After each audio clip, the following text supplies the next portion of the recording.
Good morning. Today's topic is connective tissue disorders. Here we are basically going to talk about heterogeneous disorders that share certain common features, including inflammation of the joints, skin, and the other structures which are rich in connective tissues, as well as there are altered pattern of immunoregulation, including production of autoantibodies and abnormalities of cell-mediated immunity. One of such condition is SLE. Now, what is basically this disorder? Here, it's a disorder of innate immune system where there are deposition of immune complexes. What are these immune complexes? Basically, the autoantibodies which are produced by the body and the antigens which enter from outside, or the antigens which the body are exposed to. They both together form the immune complexes and they deposit in various organs and the tissues, thereby causing the various kinds of damages. All right. Now, this SLE, if we talk about its clinical manifestations, we find it more in females. There is usually 9 is to 1 ratio. Now, 9 is to 1 is one of the very important ratio which you will have to remember for most of the rheumatological conditions where we have uh, more protection in the females. It's usually about 9 is to 1. Now, typically it is found in childbearing age, and there is also certain racial disparity which we find because it's more found in African Americans. Now, who are these African Americans? Basically, the Africans who have migrated to America, and uh, they have started leading the American lifestyle, and now they have started developing SLE. As compared to the black Africans, they have less chances of developing SLE. So these African Americans, they have high prevalence. It's rarely found in whites, all right? It's rarely found in Americans and all that. While there is another set of SLE which we usually know by the name of late onset SLE. Here, usually the diagnosis is usually after the age of 50 years. In the normal, typical SLE, we usually find the patient to be female, to be in usually in the childbearing age. While in late onset SLE, what we find is the diagnosis typically made at the age more than 50 years. Here, the onset is insidious. How will you differentiate between a typical SLE and a late onset SLE? In a typical SLE, the presentation is very dramatic. The patient was fine till the last day, and now suddenly he develops mallar rash, lupus nephritis, and he lands up in hospital with a very severe illness. While in late onset SLE, the onset is insidious. It slowly builds up. The patient has lived with it for years, and now it has manifested after several years. All right. Now, the late onset SLA usually involves serositis and lung involvement is more here, while nephritis is less. Nephritis, CNS involvement, photosensitivity, alopecia, all these are least likely. Now, since most of these important organs like kidneys, CNS, all these are spared. That is why in late onset SLE, we usually have a good prognosis, better prognosis as compared to the typical SLE where we have a major involvement of kidneys, which becomes the major risk factor and one of the factor which leads to their death. All right. Then what could be the risk factors for SLE? Usually, one of the factors is genetic. There is highest risk in CIQ deficiency. There is complement deficiency, TREX1 mutation, and the most important thing that you need to remember here is HLA-DRB1 and HLA-DR3. These are the risk factors. While HLA-DR4 is a protective factor. Here you need to remember that HLA-DR4 is a protective factor for SLE while it is a major risk factor for RA, for causation of RA. Apart from that, we have certain environmental factors also. One of the major is Epstein-Barr virus infection, estrogen, which we usually use in the form of OCPs, silica. Silica basically you will find again and again in various autoimmune autoimmune diseases, fine, you'll find it in RA. In many other conditions, you'll find silica as one of the risk factor. So apart from causing silicosis, it does causes SLE and many other rheumatological conditions or in many autoimmune diseases. Why? Because it basically acts as an immunoadjuvant. What is it? Now this basically it triggers the cells. uh, it helps, it increases the formation of immune complexes and thereby it speeds up all that process. Then, while we have certain other factors like smoking, tobacco, UV light, vitamin D deficiency as well. Now, vitamin D deficiency is found to be a prevalent factor in most of the rheumatological conditions, but overall, it's how much percentage it actually leads to causation of various rheumatological conditions and autoimmune diseases, that's doubtful because at present most of us have, almost 90% of people have vitamin D deficiency, and it's most commonly in the medical professionals, its rate is very high. All right. Then we basically have certain uh, conditions where we have more risk of SLE. One of it is Klinefelter syndrome. Now here there's an extra chromosome, female with an extra X chromosome. X chromosome already was a risk factor for SLE. Now there is an extra chromosome in Klinefelter's. That is why it gives it an increased risk factor for the SLE, while Turner syndrome has a reduced risk for SLE. Now, what are the principal basically cytokine which is involved in SLE? It's basically the interferon alpha 1. Okay. Now, what are the constitutional features that we basically find in SLE? Now, it can be basically most commonly involved organ is skin. Here we have various manifestations in the skin, but before that we have the constitutional features. What we usually need to learn for exam as the fever as the most important constitutional or the most commonly presented symptom, but in clinical practice you'll get to know that fatigue is the most commonly found symptom as compared to fever. Fever is what you need to learn for the exams, while what you actually find in practice is fatigue, which we usually found in most of the patients of SLE. Now, skin is the most common organ which is affected, and there is a Gilliam's classification of skin lesions. We need not remember all the names and all the kind of classifications within it, but we need to remember this name of the classification, which is Gilliam's GILLIAN classification of skin lesions. Now, here we have the most common acute cutaneous erythematous rash, which is called as malar rash, which is extending on the either sides of the nose, sparing the nasolabial folds. Sparing the nasolabial folds. Okay. Then there is subacute type also. Now, where we have basically subcutaneous fat inflammation. Now, while there we also have another type which is chronic presentation where we have DLE, which is discoid lupus erythematous. Then we have lupus paniculitis where we have inflammation of the subacute fat. And third is lupus profundus. Whenever we have DLE, discoid lupus erythematous, and the lupus paniculitis together, we call it as lupus profundus. Now, after that, how will you differentiate between the subacute lupus erythematous and the discoid lupus erythematous? Usually, in the discoid lupus erythematous, there is loss of the skin appendages in the skin lesions. It's a kind of scarring lesion. You will not find the hair follicles within it. While in subacute lupus erythematous, we do find the skin appendages. Okay, and another sign which we find in DLE is when you peel off or scrape off the lesions, what will you find? There will be spiky structures along with it, which are basically the skin pores which were clogged because of the skin cells and the fibrotic material.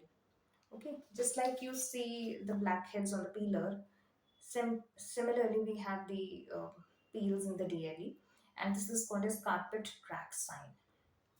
Second most common is musculoskeletal manifestations. Here we usually find arthralgia, joint pain without the joint inflammation. Now, if arthritis occurs in SLE, it's usually polyarthritis. What is polyarthritis? How many joints must have been involved? One, two, four, three, many, or what? Basically, polyarthritis is when more than four joints are involved. Okay. Now, in SLE, we usually find polyarthritis of the small joints more than the large joints, upper limb more involved than the lower limb, and now, how will you differentiate it from OARA? Now, OA is a non-inflammatory. It's basically a degenerative response of the structures from friction and thereby causing pain, while RA is an inflammatory condition. But now both ASLE and RA, they have a very similar kind of presentation. We will find all the inflammatory kind of symptoms like there will be morning stiffness, which improves on motion, but what will be the basic difference between the RA and SLE will be that in SLE it's a inflammatory but non-erosive. Non-erosive means that it does not cause any kind of structural deformity. While in RA we do have structural deformity in the joints because it is a erosive kind of arthritis. Now, next thing that we have is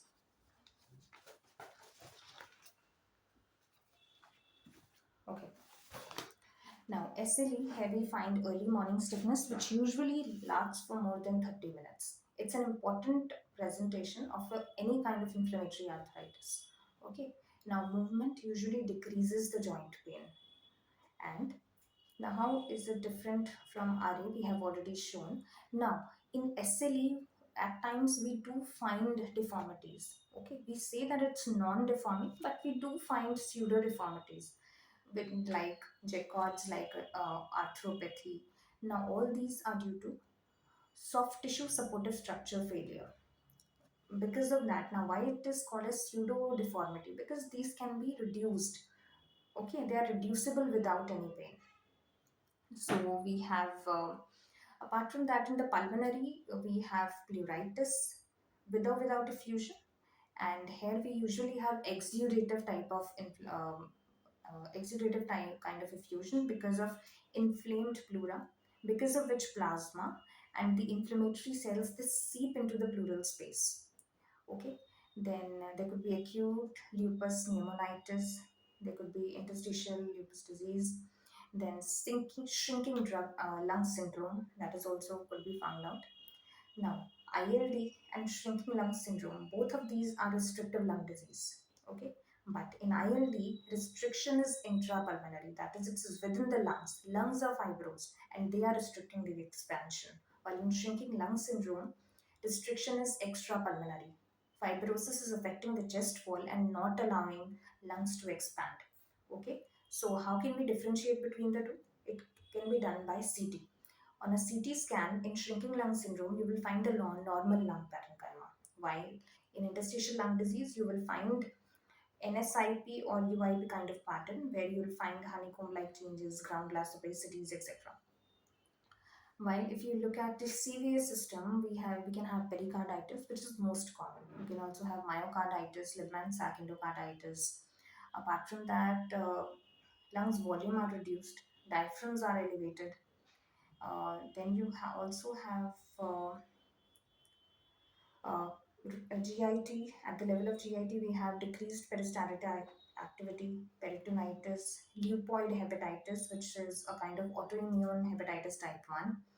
At the level of ophthalmometry, what we usually have is keratoconus, which is keratoconus conjunctivitis, Zika. While episcleritis is more common in SLE, while scleritis is more common in RA. There is another important thing we have here is retinal toxicity, which we need to keep a track of. Because in the treatment of SLE, we usually use the anti-malarial drugs, hydrochloroquine, which is very much toxic to retina. So whenever we put the patient on hydrochloroquine, what we do is we check the retina at the baseline, then after 5 years of using the drug, and then after that annually we check for the retinal toxicity and any kind of things. Then at the hematological level, we usually find anemia, various kind of cytopenias, because most of these drugs are bone marrow toxic. Then there is increased risk of beta cell lymphomas. At the neurological level, the most common presentation is cognitive dysfunction, which is seen in almost 80% patients of SLE. We also find seizures. If seizures are there, it has a poor prognosis. Encephalopathy, meningitis, CNS vasculitis, which usually leads to strokes. There are also psychiatric manifestations, most commonly depression. And in these patients, apart from depression, we can also find psychosis in these patients. Now, usually diagnosis is made as by middle-aged women in 25 to 35 years of age group, find having polyarthralgia, malar rash. There is past history of respiratory illness, one or two episodes of pericarditis, which were treated by steroids in past. Now, it must be supposed to be a clinical judgment. There is no fixed criteria. Classical classification criteria is basically meant for including cases into the clinical trials, and they were not basically meant for diagnosis. This is what basically happened in Shashi Tharoor's wife's case. Now, she was probably diagnosed with SLE, but there were debates about that she does not fit into the classification criteria of SLE. Now, uh, actually the physician has right to legally call it as SLE even if it does not fit into the classical criteria, since this classification criteria is not the diagnostic criteria. Diagnosis is basically meant by clinical and lab parameters, and classification criteria which is basically used here is 2019 ACR criteria, which is currently followed. There are different domains of system to it and specific findings, and there are scores to it. And if the cumulative score is more than 10, it is classified as SLE. While what is the basic difference from the old criteria that we were using? That it did not had constitutional symptoms. Okay, while in the new classification, ACR classification 2019, it does include the constitutional symptoms as well.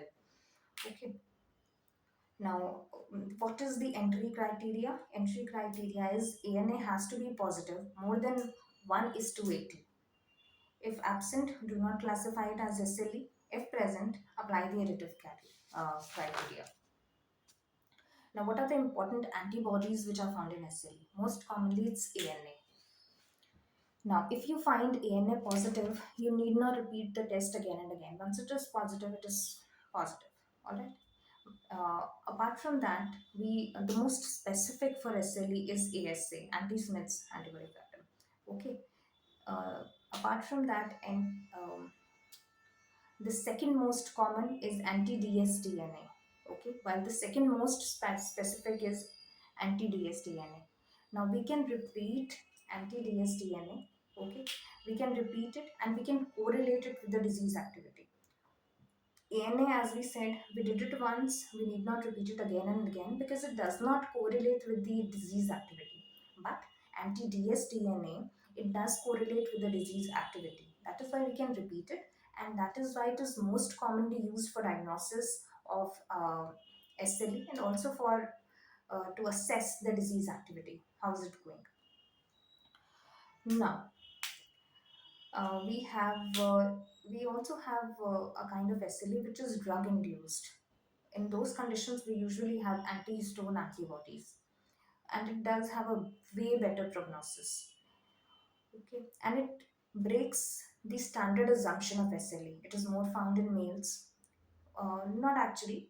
More males and females, they're equally affected. It's more common in whites. It has positive ANA and antihistones. Brain and kidney involvement is not there, and it usually resolves over a week after stopping the drugs. But there, the most common manifestation is limited to skin and the musculoskeletal system. Brain, kidney, all these are spared, and that is why a better prognosis. Now, management, usually in SLE, we do it with hydrochloroquine. Okay, hydrochloroquine, glucocorticoids, belimumab, and there are certain immunosuppressants also which are being used. While for RA, we usually use methotrexate, which is a standard drug for RA, while for SLE, it's hydrochloroquine. Chloroquine. So that's all for SLE. We'll come up with another session for RA. Hope you loved the video. Thank you.